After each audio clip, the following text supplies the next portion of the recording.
I wish Michael was here today, and I wish our children and I could see him tonight, but we can't.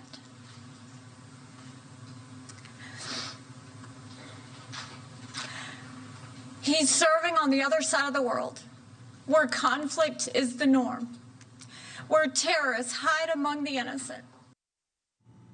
It's Nikki Haley. Rare moment of emotion for her on the campaign trail. Latest polling shows her 20 points down in her home state to President Trump ahead of Saturday's primary. I refuse to quit. South Carolina will vote on Saturday, but on Sunday, I'll still be running for president. I'm not going anywhere.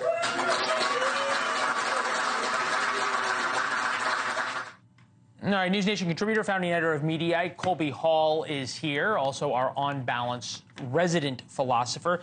A lot to unpack here, and I had not yet seen the soundbite cut that way, and I reacted sort of as I was listening. Where's that Nikki Haley been for the past 8 months? Great question. It was an authentic moment, and it put in stark relief her difference from former President Trump. Like, she's never been emotional. She's a strong, powerful, successful woman. Good for her. But she got caught up in this, and the fact that Trump sort of made some hay in the fact that her husband is not on the campaign trail, suggesting nefarious things one can only imagine, when in fact he's serving the country, I believe, in Africa.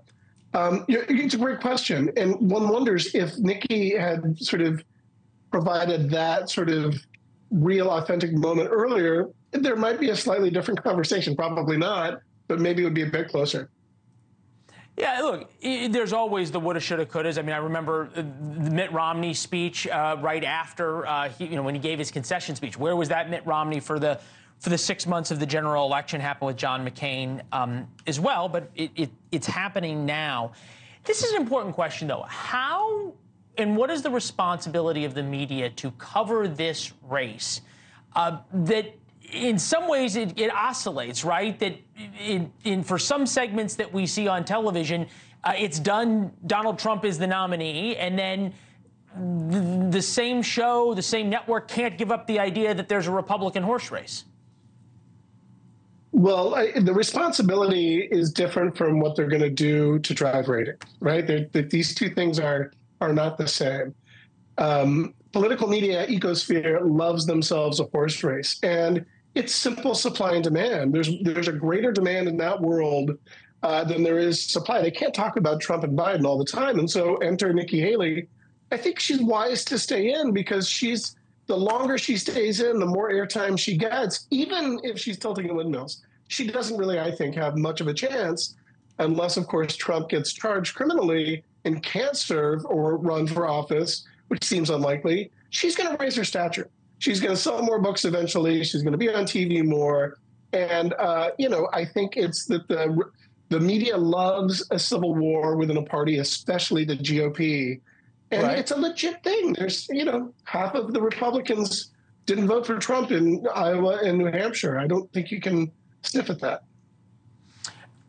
You listen to some commentators, you read some publications, I'm thinking about the Washington Post especially, that views Donald Trump as this existential threat to the country, right? That the Republican, the experiment will end if he is elected. So you would think to that end that they would be all in, as much as a newspaper should be within the bounds of ethical journalism that they sometimes stretch, for Nikki Haley. And yet there was a story that we saw. Haley's nearly all-white high school lacked lessons of racism, some say. The only thing I think you can conclude from that, and tell me if I'm wrong, is that the Washington Post doesn't really hate Donald Trump. They just hate all Republicans, and they'll find anything they can, no matter how absurd it is.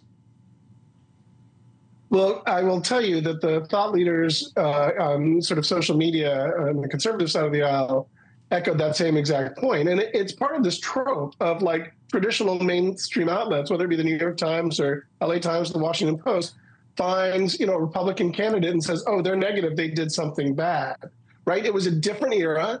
And thanks for watching. Go to joinnn.com to find News Nation on your television provider. And don't forget to click the red subscribe button below to get more of News Nation's fact-driven, unbiased coverage.